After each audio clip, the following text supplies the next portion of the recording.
Praise the Lord. എല്ലാ ദൈവമക്കളും സന്തോഷമായിരിക്കുന്നു വിശ്വസിക്കുന്നു.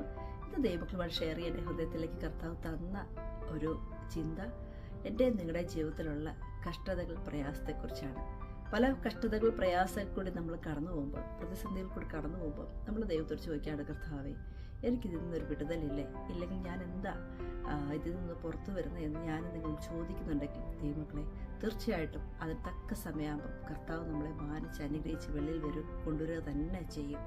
അതിനൊരു ഏറ്റവും അനുഗ്രഹിക്കപ്പെട്ടൊരു വചനം പറയുകയാണെങ്കിൽ സങ്കീർത്തനം 138:7 പറയുന്നുണ്ട്, കഷ്ടതയുടെ നടുവിൽ കൂടി നടന്നാലും ഞാൻ നിന്നെ ജീവിപ്പിക്കുമെന്ന്. അതിൽ നിന്ന് തന്നെ നമുക്ക് മനസ്സിലാക്കാം, കഷ്ടതയിൽ കൂടി കടന്നു പോകുന്നൊരു വ്യക്തി ജീവിതം ഒരു മരണാവസ്ഥയിലായിരിക്കും പോകുന്നത് അല്ലേ. കാരണം മുന്നോട്ട് എന്ത് ചെയ്യണമെന്നറിയാതെ, ചിന്തിക്കാൻ പറ്റാതെ, പ്രവർത്തിക്കാൻ പറ്റാതെ, ആകെ സ്റ്റക്കായിട്ട് സ്വന്തമായ തീരുമാനം പോലും എടുക്കാൻ പറ്റാത്ത അളവർക്ക് പലപ്പോഴും നമ്മൾ സ്റ്റക്കായി പോകുന്നൊരു അനുഭവം എൻ്റെ നിങ്ങളുടെ ജീവിതത്തിലുണ്ടെങ്കിൽ ദൈവമക്കളെ, നമ്മൾ ഭാരപ്പെടേണ്ട, ദൈവസന്നിധിയിൽ ഏൽപ്പിച്ചു കൊടുക്കുക, കർത്താവിനെ പറ്റിച്ചേർന്ന് നിൽക്കുക. പിതാവ് പറയുന്നുണ്ട്, ഞാൻ നിങ്ങളെ ജീവിപ്പിക്കുമെന്ന്. അതിൻ്റെ അർത്ഥം എന്താ?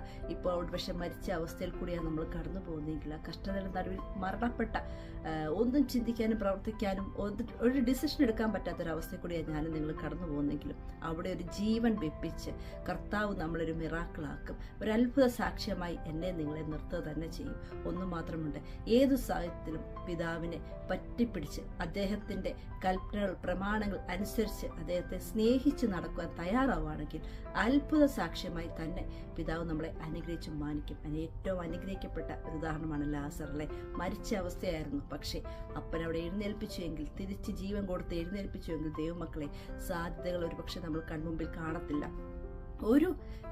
ഒരു ഓപ്ഷനും നമ്മുടെ മുന്നിൽ കാണത്തില്ല. പക്ഷെ ഒന്നുണ്ട്, നമ്മളെ വിളിച്ചിറക്കി നമ്മളെ വഴി നടത്തുന്നത് നമ്മുടെ വിശ്വസ്തനായ പിതാവാണെങ്കിൽ അദ്ദേഹം നമ്മളെ കൈപിടിച്ച് നടത്തി ജീവിപ്പിക്കുക തന്നെ ചെയ്യും. ഒന്ന് മാത്രം ഏൽപ്പിച്ചു കൊടുക്കുക. വലിയ സാക്ഷ്യങ്ങളായിട്ട് ഞാൻ നിങ്ങളുമായി തിരുവനന്തപുരം കർത്താവ് മാനിക്കും. ഈ ഒരു ഷോട്ട് എല്ലാവർക്കും അനുഗ്രഹമായിട്ടെന്ന് പറഞ്ഞുകൊണ്ട് ഞാൻ നിർത്തുന്നു. God bless you all.